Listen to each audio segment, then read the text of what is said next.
Hello, and today we're looking at Toy Soldiers War Chest.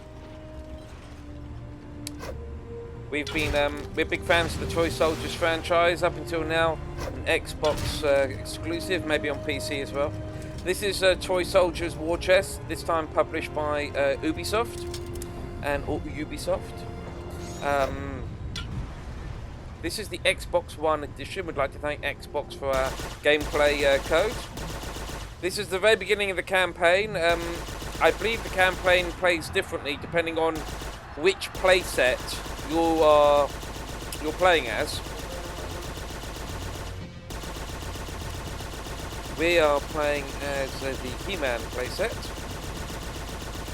and the gameplay is very much like all previous Toy Soldier games. There is a multiplayer component, a co-op component. I haven't tried that out, and will do so in due course, and maybe capture some gameplay of that in a future week.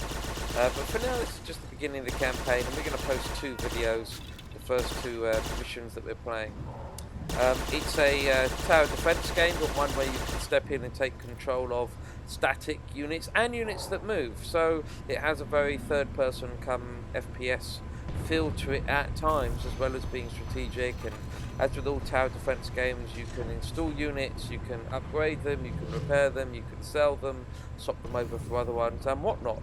And the more things you destroy, the more money you get, as you can see in the top left. The objective of the game is to kill everything before it makes it into your toy box. In this case, my toy box is Castle Grayskull. And if you look at the top left, you can see a picture of Castle Grayskull, and it says 100. You don't want it to get to 0. And there's Castle Grayskull. You can just see it. It's just run out of picture again on the... Well, there it is. You can see the tower. And so yeah, you want to stop the enemy from making its way into there. Joins this first level. Not that exciting. It's just lots of infantry units slowly making their way. I think there are some armoured units, but they won't come for quite a few minutes. So, which I apologise, but hey, that's the game. I enjoy this game. I find it very therapeutic. I just sit there, I play it. It can get a bit intense every so often, but only every so often. It's a lot of fun. What I will say is, though, and this is criticism, is this game needs patching. The load times are abysmal, absolutely abysmal. And this is very anecdotal. It's not like I've done any testing or anything like that. It seems to be not as smooth at times as, say, previous Toy Soldier games on the 360, or even running under emulation with the preview program, which we're lucky to experience. Which is disappointing, because we're on a next-gen console. Maybe, though, they're throwing much more at us. There is much more destructible scenery, there's more enemies, so maybe that's their argument. I just think it's a bit buggy. But the load times are abysmal, and the load times are funny, because when you see it loading, it gives you a description as to what it's loading, and I think it's trying to be use humour, because it sort of uses terms such as building the scenery and sticking players together. In other words, it's clearly loading in real data, but the way the descriptions are meant to be playing a joke with the fact it's all toy sets. But I have to say, because the loading time is so long, the joke isn't that funny, which is a shame. So nonetheless, here we go. Here we continue. Once the game is loaded, it's relatively fine. As I said, it feels a bit juddery at times, but I said that might just be me, I don't know. I tell you one thing, the colour scheme seems a lot darker, and I don't just mean this level, which is grey. As you'll see on the next level, which is very colourful, but everything seems colourful yet dark. Well, I'm sure on previous games everything was a bit lighter, but maybe that's just me. Maybe they're using a new graphic engine, I don't know, but everything seems heavier.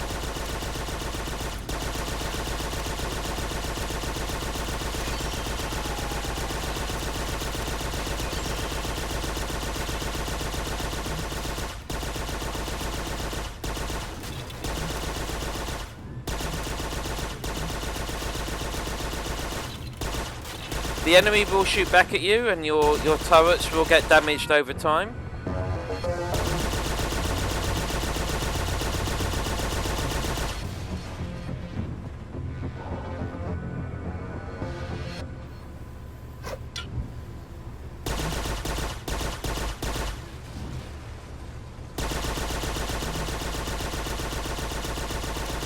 It is fun destroying things. Destroying the scenery is a lot of fun. I'll be honest, I'm not 100% sure if destroying the scenery assists, like, you know, when it drops on the enemy, or if it just helps you see better on the battlefield. Either way, it's very therapeutic.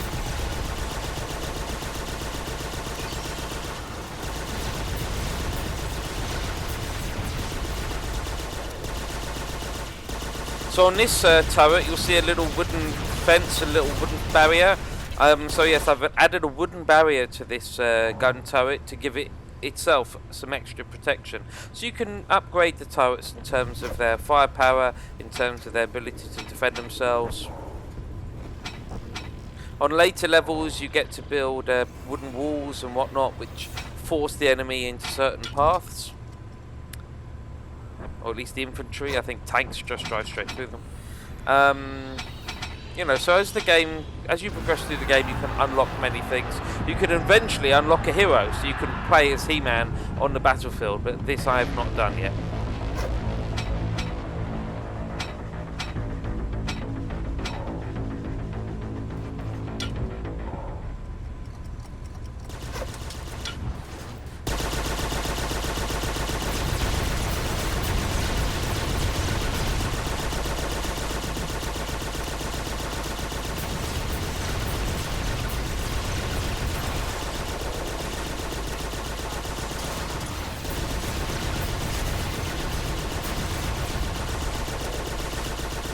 These guys are a bit tougher, they take a few more shots. And when they shoot back with a bit more firepower as well.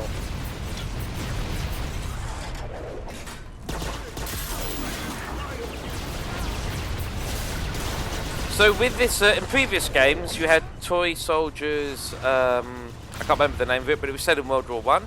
So you played the British or the Germans and whatnot, and it was all trench warfare, which suited tower defense perfectly, obviously. And then the sequel was Cold War, which was sort of 1980s weaponry, America versus the Soviet Union, and that was very cool. And it sort of it didn't have an official license from Rambo, but it took the Mickey out of Rambo, so that was a lot of fun.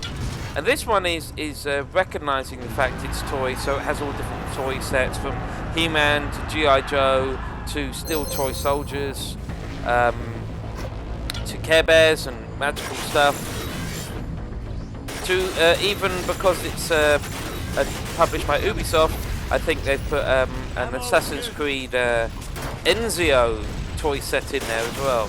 And I'm sure there'll be DLC with further toy sets if the community is big enough to sustain it, which I'm sure it will be.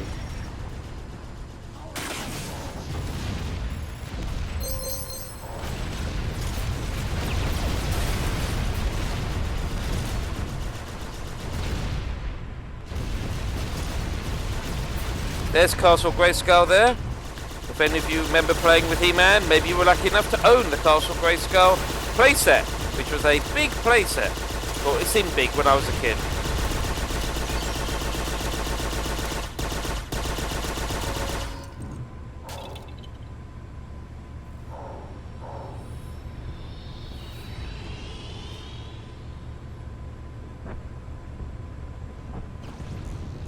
I'm trying to remember who the baddie was. Was that Skeletor? Maybe. And even though Castle Grayskull looks quite scary, I think it's the heroes, it's He-Man's castle where he got his power from, and his magic sword, and he would hold it up in the air and go, I am the power, I have the power. I think it's I have the power. He may have the power, but he doesn't have the ability to have low loading times, which is a shame.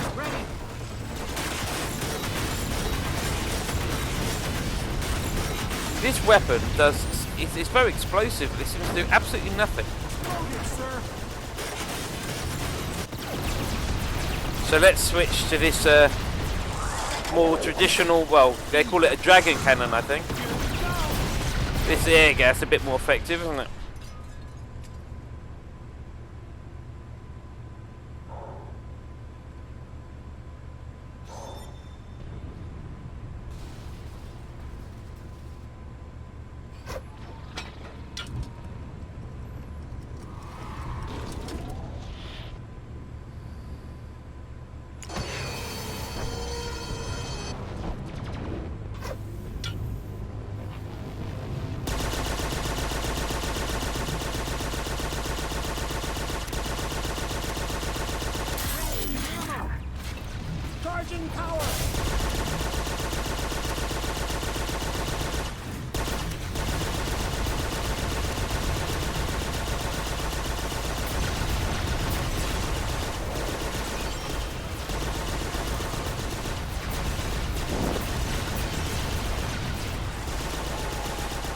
Oh, we've lost the turret.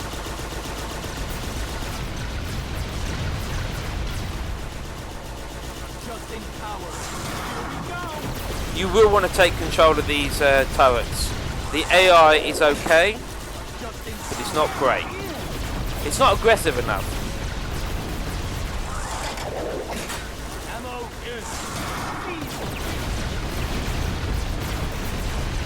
Boom!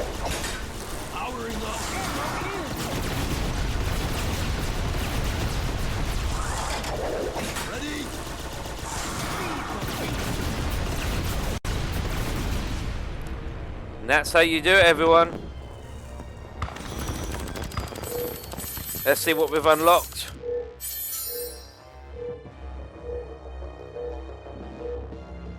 What the points make?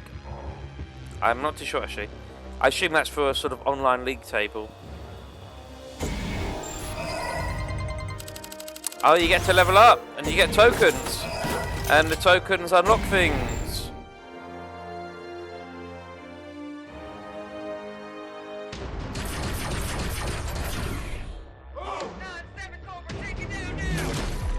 You get these nice animations in between each battle, and they're actually quite good, quite atmospheric, and they don't outlive their welcome. Anyway, so you're now going to see one of those loading screens I was talking about earlier, and yeah, you'll see the humoresque in the bottom left terms for what they're loading. I know, they're a bit too long, as I said. Anyway, thanks for watching this video. We're going to post another video following on from this one, which will be this battle with the fairy people. Enjoy!